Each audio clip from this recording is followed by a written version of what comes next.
Saudara, Kementerian Sosial bersama tim peneliti dan pengkaji gelar pusat membahas usul calon pahlawan nasional pada tahun 2025. Ada 10 tokoh yang masuk daftar itu. Dan beberapa nama yang masuk dalam usulan itu adalah Abdurrahman Wahid atau Gus Dur, Presiden keempat Republik Indonesia. Ada juga nama Presiden kedua Republik Indonesia Soeharto hingga tokoh ulama Bisri Syamsuri dan Abbas Abdul Jamil. Namun saudara, usulan Soeharto sebagai calon pahlawan nasional mendapat pertentangan. Di laman change.org, petisi menolak Soeharto ditandatangani 4.000 lebih orang, sementara yang mendukung hanya 13 orang. Lalu pantaskah nama Soeharto dicalonkan sebagai pahlawan nasional? Kita punya bahasannya usai tayangan yang berikut ini. Dua nama mantan Presiden Republik Indonesia, yakni Presiden keempat Abdurrahman Wahid dan Presiden kedua Soeharto, diusulkan mendapat gelar pahlawan nasional di tahun 2025. Namun usulan nama Soeharto menuai polemik karena sosoknya yang dinilai kontroversial. Mensos Saifullah Yusuf bilang, nama Soeharto sudah beberapa kali diusulkan menjadi pahlawan nasional. Namun menemui kendala karena adanya TAP MPR soal korupsi, kolusi, dan nepotisme. Tetapi setelah TAP MPR tersebut dicabut, usulan Soeharto sebagai pahlawan sudah memenuhi syarat normatif. Menurutnya, pemerintah akan mendengarkan berbagai pendapat, namun juga menimbang kebaikan dari Presiden kedua RI, Soeharto. Nah, dari nama-nama yang ada yang ramai itu adalah tentu di situ ada Pak mantan Presiden Soeharto, ada Gus Dur, gitu, dan tokoh-tokoh lain lah, banyak sekali yang itu semua memang punya peluang untuk diusulkan oleh Kementerian Sosial setelah nanti kajiannya benar. Mengapa? Karena paling tidak syarat-syarat normatifnya semua sudah terpenuhi. Siapapun yang diusulkan pasti ada kurangnya, ada lebih. Pak Harto misalnya itu sudah berulang-ulang ya diusulkan, atau sudah sejak tahun 2010 diusulkan. Ya, tapi masih ada kendala, dan sekarang salah satu kendalanya itu kemarin soal TAP MPR-nya sudah dicabut. Oh, ya semuanya kita dengar, pasti kita dengar usulan-usulan keberatan tersebut. Tetapi pedoman kita adalah normatifnya.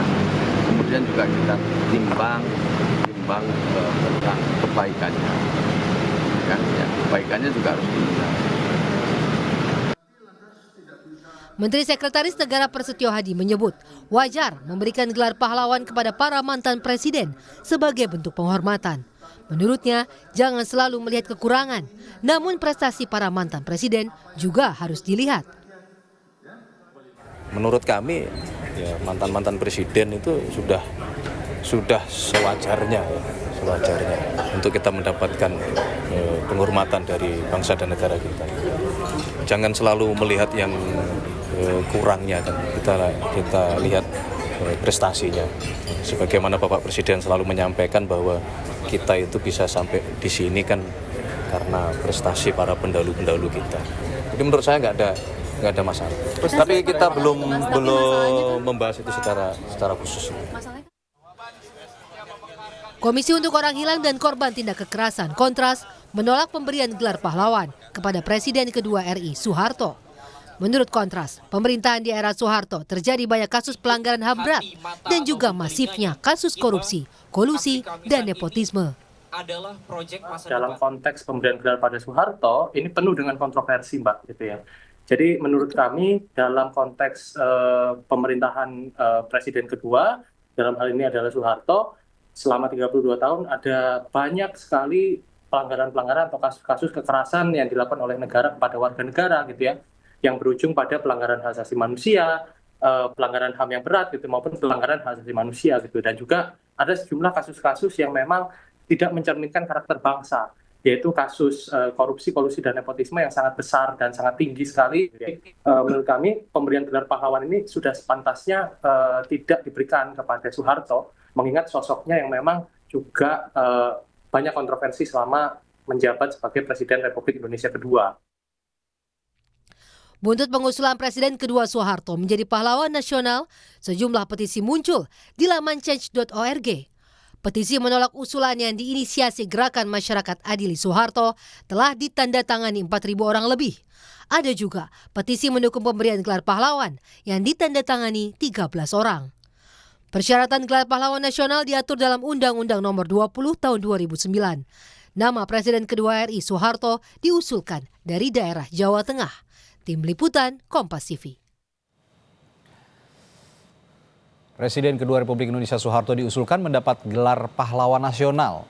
Lalu apa pertimbangannya dan layakkah penyempatan gelar itu? Akan kita bahas bersama Direktur Jenderal Pemberdayaan Sosial Kementerian Sosial Mira Riyati Kurniasih. Lalu ada juga pengusul gelar pahlawan untuk Soeharto Bambang Sadono, serta Direktur Eksekutif Amnesty International Indonesia Usman Hamid.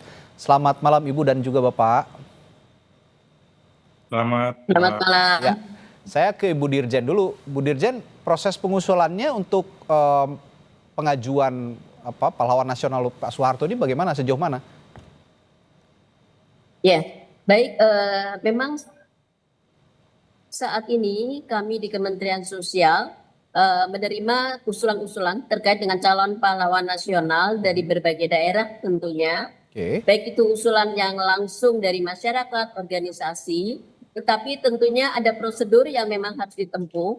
Yang pertama tentunya usulan tersebut harus terlebih dahulu mendapatkan kajian, mendapatkan melalui seminar, melalui tim TP2GD atau tim peneliti pengkaji gelar daerah di tingkat kabupaten. Nah, pada saat sudah dilakukan seminar, sudah dilakukan oleh kajian oleh para praktisi, sejarawan,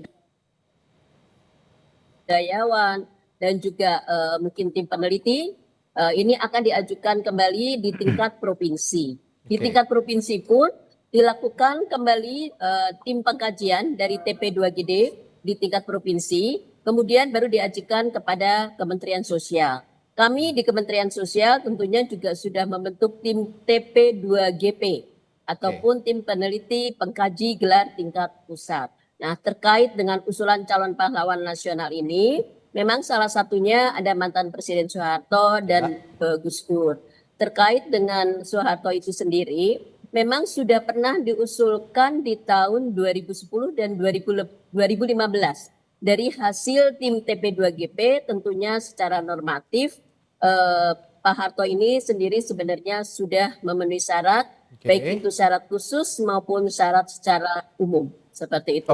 Dan tahun 2025 tentunya ini tidak perlu memang dilakukan pengkajian, tidak perlu diusulkan kembali dari tingkat kabupaten dan provinsi, tetapi tetap akan dilakukan pengkajian dari tingkat pusat ataupun kami di Kementerian Sosial. Oke, saya ingin lebih rinci lagi Ibu Dirjen. Sebenarnya kriteria spesifik. Halo? Ya, Bu Dirjen bisa dengar suara saya? Ya, sepertinya ada kendala komunikasi. Kalau begitu saya ke Pak. Halo? Ya, bisa dengar suara saya Bu Dirjen? Ya, sepertinya ada kendala komunikasi, nanti kita perbaiki dulu sambungan komunikasinya dengan kami. Saya sementara ini ke Pak Bambang dulu ya. Pak Bambang, bisa dengar suara saya ya? Silakan. Oke. Pak Bambang, yang jadi yang jadi alasan utama, ini kan sebenarnya pernah diusulkan Pak Harto ini, tapi gagal karena dulu ada tap MPR. Nah, sekarang yang mendorong Pak Bambang untuk mengusulkan kembali itu apa sebenarnya sih? Iya, baik. Pertama saya harus disclaimer bahwa Bambang Sadono Center ini bukan semata-mata saya. Mungkin ada teman-teman saya yang membuat itu, dan mungkin karena mereka tahu kira-kira pikiran saya sama seperti itu, ya. Jadi saya mendukung Pak Harto, Presiden Soeharto untuk menjadi pahlawan nasional. Nah, kalau ditanya alasannya apa, saya orang atau background saya adalah seorang wartawan. Jadi saya mewawancarai banyak tokoh mengenai Pak Harto. Memang waktu itu tidak ditujukan untuk kepentingan ini. Jadi salah satu pertama misalnya saya wawancara dengan Profesor Dr. Jimli Asidiki. Kita sudah tahu semua kredibilitas beliau. Beliau mengatakan begini, jangan pernah meremehkan Pak Harto. Karena Pak Harto ini secara fundamental itu meletakkan teknokrasi pembangunan yang memang luar biasa. Buktinya apa? Buktinya adalah perencanaan pembangunan melalui GBHN, kemudian diterjemahkan menjadi pembangunan 5 tahun secara bertahap, itu dari Pak Jimli. Nah, kemudian hasilnya apa? Saya mewawancarai Pak Dr. Teras Narang, beliau adalah mantan gubernur Kalimantan Tengah dan pernah menjadi anggota DPR RI dan sekarang menjadi anggota DPD RI. Beliau mengatakan peran Pak Harto luar biasa di daerah-daerah, terutama ketika menginisiasi adanya puskesmas yang sampai sekarang ada, kemudian SD Impres, kemudian juga di pertanian, yang akhirnya buahnya adalah swasembada pangan tahun 1984. Nah, kemudian dilengkapi satu lagi oleh Pak Kwe Kian Gi yang pernah menjadi Menteri Bappenas kita, beliau mengatakan ada sesuatu yang sangat fundamental yang diinisiasi oleh Pak Harto, itu strategi kependudukan yang kemudian dilaksanakan dengan transmigrasi dan keluarga berencana yang Indonesia sempat terkenal di seluruh dunia program keluarga berencananya. Itu taruhlah itu Pak Bambang sebagian besar juga dari sumbangsihnya Presiden kedua Soeharto untuk negara dan juga untuk rakyat Indonesia. Tapi di sisi lain terjadi juga banyak kejahatan negara terhadap warga negara. Nah, selain itu marak kasus korupsi, kolusi, nepotisme. Nah, ini juga dikhawatirkan jika ini diberi gelar pahlawan, maka akan ada upaya lain menghentikan kasus penyelesaian kasus-kasus pelanggaran HAM berat karena sosok kontroversial justru mendapat gelar pahlawan. Ini kritikan dari aktivis HAM. Bagaimana Anda menjawab kritik ini? Ya gini, jadi kalau di sisi yang banyak hal yang baik yang dilakukan itu, kemudian ada kekurangan, ada kesalahan, ada itu Pak Harto memimpin cukup lama, 32 tahun, jadi banyak yang baik, mungkin juga banyak yang kurang. Nah, tentu saja ini silahkan solusi-solusi yang dibutuhkan seperti apa, tetapi ini tidak bisa menafikan bahwa Pak Harto banyak melakukan sesuatu yang bermanfaat untuk bangsa ini, dan saya kira layak sebagai kepala negara yang kemudian diberi anugerah pahlawan nasional. Dan saya melihat tidak hanya Pak Harto, semua. Jadi misalnya ada Gus Dur, mungkin Pak Habibie, nanti juga presiden-presiden yang berikutnya. Saya kalau gitu ke Bung Usman. Bung Usman, tadi Anda juga sudah mendengar sama-sama dari penjelasan dari Pak Bambang. Apakah memang bisa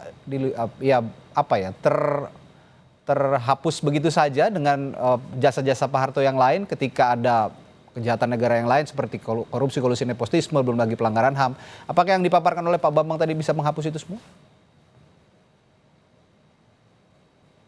Bung Usman, mohon maaf, suara Anda belum kami bisa dengar, mungkin masih di mute. Baik, silakan. Jawabannya tidak bisa. Orang-orang yang disebut Pak Bambang tadi, ya, Pak Ras, itu semua politisi-politisi yang ketika itu hanya segelintir orang yang seharusnya dilihat secara kolektif, di mana DPR dan MPR pada tahun 98 memutuskan secara paripurna bahwa mantan Presiden Soeharto harus diadili karena penyimpangan, penyalahgunaan kekuasaan dalam bentuk korupsi, kolusi, dan nepotisme. Itulah yang dituangkan di dalam ketetapan MPR nomor 11 tahun 1998. Persis ketetapan inilah yang menjadi kendala normatif bertahun-tahun ketika ada usulan penetapan pahlawan nasional pada mantan Presiden Soeharto. Ketika TAP itu sudah dihapus. Kendala normatif ini dihapus dengan cara yang tidak benar.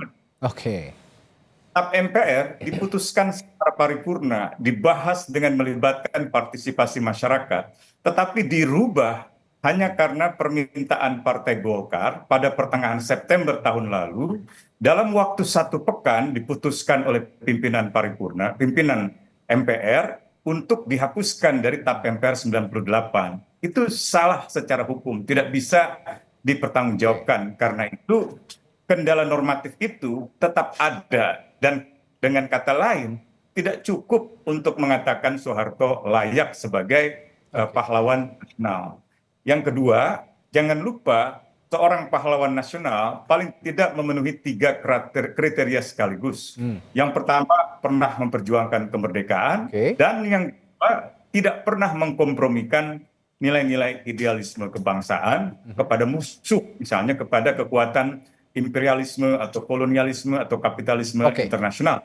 Di bawah pemerintahan Presiden Soeharto, pemerintahan itu ditempuh dengan pengambil alihan kekuasaan secara militer yang disebut oleh para sarjana sebagai kudeta militer dan tidak menyediakan ruang demokratis selama pemerintahannya. Itulah yang disebut-sebut oleh Kontras sebagai berbagai bentuk pelanggaran hak asasi manusia atau yang disebut oleh serikat-serikat jurnalis seperti AJI adalah pemberitaan pers di masa pemerintahan Soeharto. Indonesia menjadi negara otoriter di bawah kepemimpinannya. Secara ekonomi, Indonesia menjadi negara yang dikendalikan oleh investor asing, terutama oleh investor dari Amerika, di bawah kepemimpinannya. Tidak ada lagi kedaulatan ekonomi, kedaulatan nasional. Oke, baik. Saya kembali sapa Ibu Dirjen. Bu Mira bisa dengar suara saya? Ketika itu, dan Indonesia memiliki masa-masa itu, bahkan PBB pernah meluncurkan ada aset-aset negara yang... Suara Anda belakang ini juga terputus-putus, Bung Usman. Mungkin kita akan perbaiki dulu sambungan komunikasinya. Kita akan ke Bu Dirjen. Saya akan coba sapa lagi Bu Dirjen. Bu Dirjen, Bu Mira, bisa dengar suara saya? Iya, silakan, terdengar. Baik, Bu Mira, tadi Bung Usman sudah mengutarakan ada beberapa kriteria sebenarnya yang harus dipenuhi untuk menjadi pahlawan nasional. Saya ingin menanyakan juga kriteria spesifik yang harus dipenuhi seseorang untuk diusulkan sebagai pahlawan nasional. Ini kan ada aturannya, Peraturan Menteri Sosial nomor 15 tahun 2012 kalau saya tidak salah. Ada kriteria spesifik itu tadi sudah sesuaikah dengan apa yang dikatakan oleh Bung Usman tadi? Ya, kalau di kita sesuai dengan Pasal 25 di Undang-Undang Nomor 20 Tahun 2009 itu terkait dengan persyaratan umum dan persyaratan khusus yang memang bisa dijadikan atau ditetapkan sebagai pahlawan nasional. Kalau untuk syarat umumnya tentu adalah mereka adalah WNI. Yang kedua adalah tentunya memiliki integritas ataupun moral dan keteladanan, berjasa dan terhadap bangsa dan negara, berkelakuan baik, serta setia dan tidak mengkhianati bangsa dan negara. Kemudian terkait dengan syarat khusus tentunya pernah memimpin dan melakukan perjuangan bersenjata dan juga mempunyai prestasi atau karya yang memang berdampak luas kepada bangsa dan negara. Kemudian tidak menyerah kepada musuh, pernah melahirkan gagasan-gagasan yang cukup besar, pernah juga menghasilkan karya besar dan memiliki konsistensi dan jiwa semangat kebangsaan. Artinya kalau untuk Pak Harto sendiri memang di tahun 2010 dan 2015 dari hasil TP2GP ini memang memenuhi persyaratan tersebut. Tetapi untuk di tahun 2025 ini tentunya akan kami kaji lagi dan pro dan kontra tentunya ada. Dan Kementerian Sosial tentunya akan mendengarkan dan juga tentunya akan menjadi pertimbangan bagi tim TP2GP. Dalam penentuan calon pahlawan nasional. Tetapi prinsipnya adalah semua usulan daripada calon pahlawan nasional ini tentunya mempunyai peluang mempunyai peluang untuk menjadi pahlawan nasional. Ya, kembali ke pro dan kontra. Pro dan kontra yang juga sudah usulan calon pahlawan nasional. Baik, Bu Mira, terkait pro dan kontra yang Ibu juga sudah sadari itu. Bagaimana kemudian juga Kementerian Sosial menangani potensi polarisasi masyarakat akibat pro dan kontra ini, akibat usulan ini? Adakah sudah ada plan untuk mengantisipasi hal itu? Ya, semua ini kan kami sudah dari Kementerian Sosial sudah membentuk tim tersebut ya. Tim yang terdiri dari sejarawan, budayawan dan sebagainya. Tentunya tim inilah yang nanti akan bekerja, tim ini nantinya akan melakukan pengkajian seperti itu. Baru kemudian disampaikan kepada Menteri Sosial dan Menteri Sosial akan mengusulkan kepada Presiden melalui gelar tanda kehormatan, dan di gelar tanda kehormatan pun tentu akan dilakukan pengkajian kembali seperti itu. Kembali ke Pak Bambang. Pak Bambang, Anda juga pernah meliput, Anda mengatakan tadi ya beberapa hal tentang Pak Harto begitu. Anda mengenal sosok Soeharto dengan kebaikan-kebaikannya, jasa-jasanya untuk negara. Tapi dengan mempertimbangkan beberapa hal yang tadi diutarakan Bung Usman yang tidak kalau menurut Bung Usman tidak bisa menghapuskan serta-merta menghapuskan jasa-jasa yang sudah beliau lakukan. Bagaimana respons Anda soal ini? Ya, saya kira Pak Usman dengan saya ini ilmunya sama, ilmunya hukum ya. Jadi apalagi hukum positif. Jadi kita nggak boleh pilih-pilih mana sidang MPR yang cocok dengan kita, mana yang enggak, gitu nggak boleh. Pak Harto itu resmi diangkat oleh MPR, baik ketika menjadi pejabat presiden maupun ketika menjadi presiden. Nah, itu MPR. Nah, kemudian tadi dikatakan bahwa ada ketentuan MPR yang mempersoalkan Pak Harto, kemudian dicabut oleh MPR juga. perkara kita nggak setuju prosesnya, pro dan kontra, tapi secara hukum positif itu akan berlaku. Jadi inilah yang juga harus dipertimbangkan oleh pemerintah, bahwa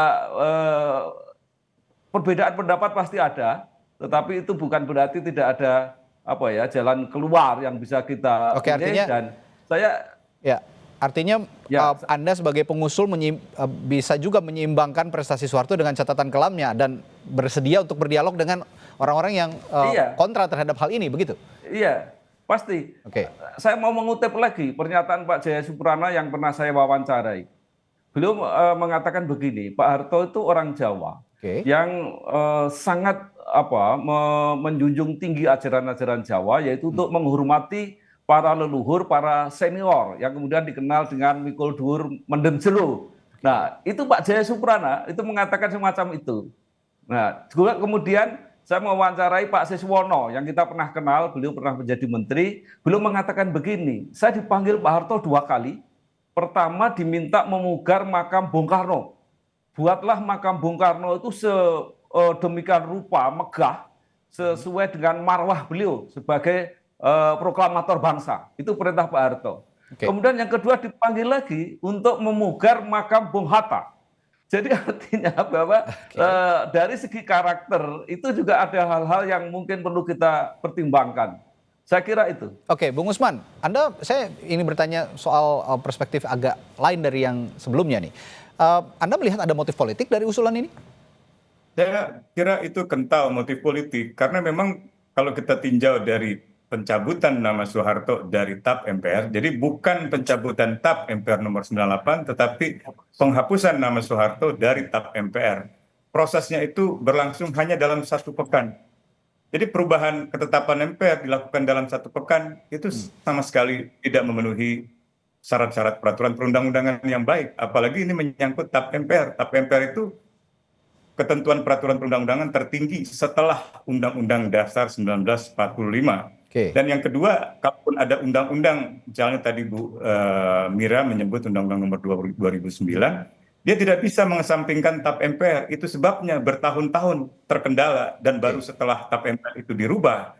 Kenapa? Karena ada prinsip hukum lex superiori derogat legi inferiori. Undang-undang yang lebih tinggi itu mengatasi undang-undang yang lebih rendah. Katakanlah kita pakai undang-undang yang disebut Ibu Mira. Tadi ada kata-kata orang yang punya integritas, orang yang memberikan keteladanan.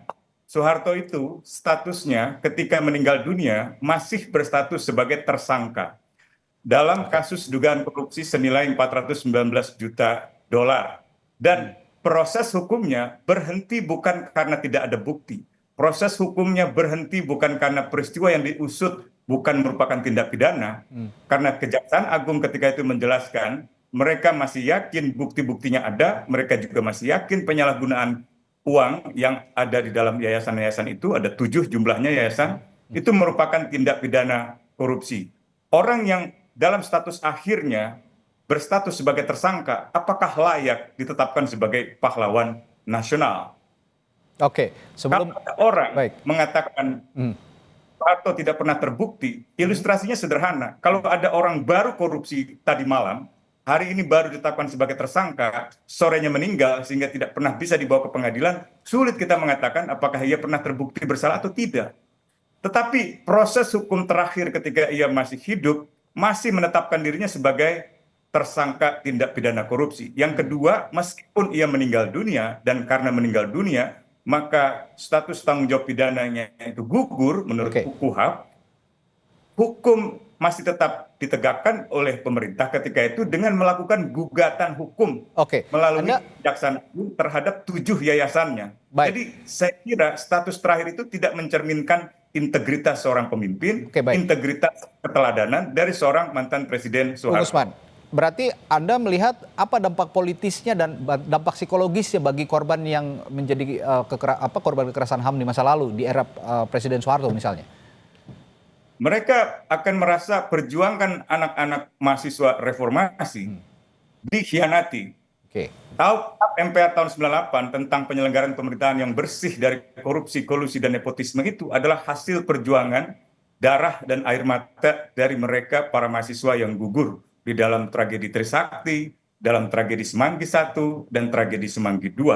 Karena itu sudah pasti secara psikologi mengecewakan mereka. Dan secara historik, secara politik, sejarah, ini adalah pemutarbalikan fakta sejarah. Baik, ya saya sebelum ke Ibu Mira terakhir, saya ke Pak Bambang lagi. Pak Bambang, apa betul ada motif politik dan apa yang Anda harapkan dari motif politik kalau memang ada? Ya begini, kalau tafsir itu selalu bisa aja. Ada motif politik, ada motif ekonomi, ada motif kultural dan sebagainya, itu sesuai tafsir masing-masing. Nah, saya yang ingin meluruskan lagi adalah bahwa Pak Osman sama saya ini ilmunya sama, ilmunya hukum, hukum positif. Jadi kita diajari juga bahwa seseorang harus dianggap tidak bersalah sampai peradilan memutuskan dengan kekuatan yang tetap yang tidak bisa diprotes lagi. Nah, inilah saya kira yang harus menjadi pegangan pemerintah, karena kalau pemerintah berpegangan pada dugaan, kepada argumentasi yang tidak jelas, nanti ganti pemerintah yang diprotes. Oke, baik. Terakhir saya ke Bu Mira. Oke, ada tanggapan sedikit, silakan Bung Usman singkat. Ya, saya tidak mengatakan Soeharto bersalah, karena bersalah tidaknya seseorang, termasuk Soeharto, itu adalah wewenang pengadilan. Saya mengatakan status Soeharto masih berstatus sebagai tersangka dan terdakwa. Yang tidak bisa dilanjutkan proses hukumnya bukan karena tidak ada bukti, bukan karena peristiwa yang diusut merupakan bukan tindak pidana, melainkan karena kondisi kesehatan. Jadi, ya, Bung Usman, sepertinya terkendala kembali komunikasi dari Bung Usman. Baik, saya terakhir ke Ibu Mira kalau begitu.